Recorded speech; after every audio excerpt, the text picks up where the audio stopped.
Hi everybody, I'm David. Most of you probably know me if you're watching this.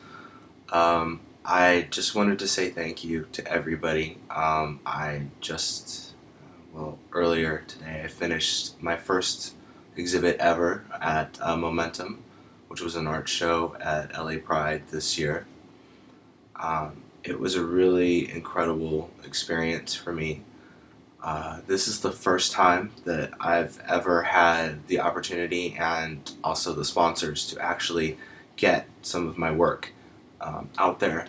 I've been documenting the LGBT movement in LA for about 5 years now, specifically the grassroots LGBT movement.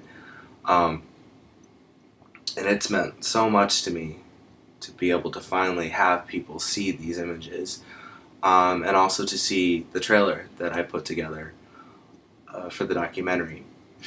Uh, I can't tell you how much that meant to see people actually stop and look at these. And there were other people. I mean, there were people who stopped and cried. They were so moved by some of these images, and I sacrificed so much to work on this, and I really questioned over the past few years if it was worth it. If people would care what I had to say, they would care about these stories, if they would even like any of them.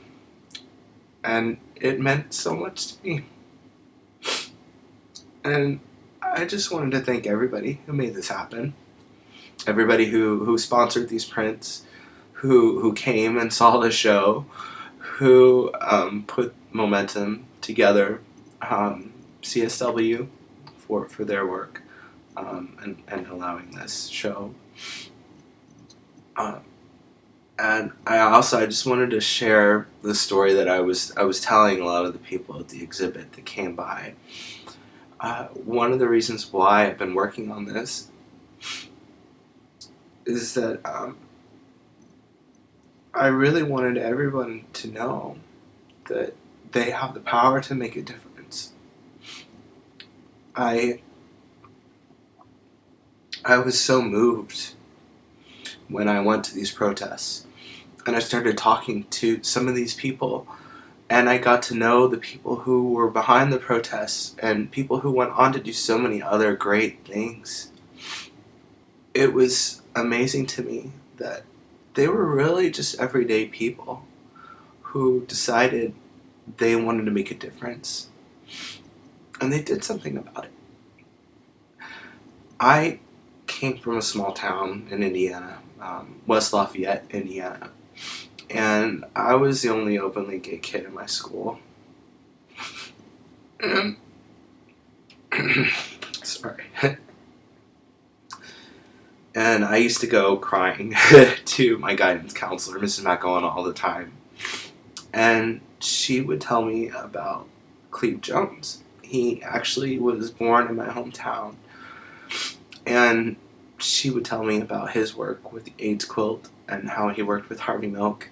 And she would tell me that he came from the same place and that someday I could make a difference like he has. And I always just thought that I wasn't special enough somehow to do that. That people like Cleve and Harvey Milk and all of them, that they were just like these magical unicorns, that I couldn't do those things. And when I saw all these people and met all these other activists, I realized that that wasn't it. It's just that you have to care and you have to get out there. Just do something. And I wanted to show the world that with not just these photos, but the documentary too, that I'm still working on. I want people to know that they can make a difference. And it was really incredible that people came by and they saw that. They saw their stories. They saw that these were ordinary people that were doing this. And they were so moved by that. And it meant so much that people could see that my work has already had some meaning And this is only the beginning. And I just wanted to thank everybody, and I just wanted to put that out in the world, that no matter who you are, where you are, what the cause is, whatever it is that you're facing, you can make a difference. I've had so many people that I used to go crying to Mrs. Mecco on about, that did so many horrible things to me in high school. And they've found me on places like Facebook, or I've run into them later on when I went home. And they came up to me and they said that they were sorry.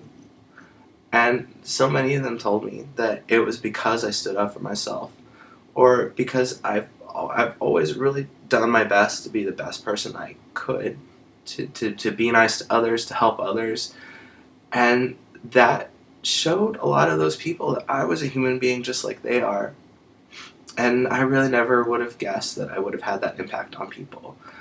And some of these people in these photos, I know, and I've found and I've been able to talk to, and some of them have seen these photos and some of them haven't.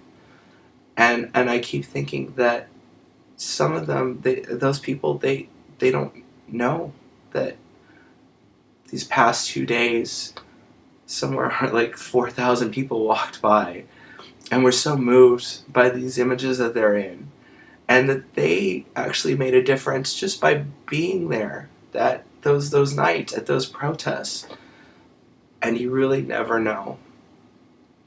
And that's a story that I want to tell. And again, thank you all.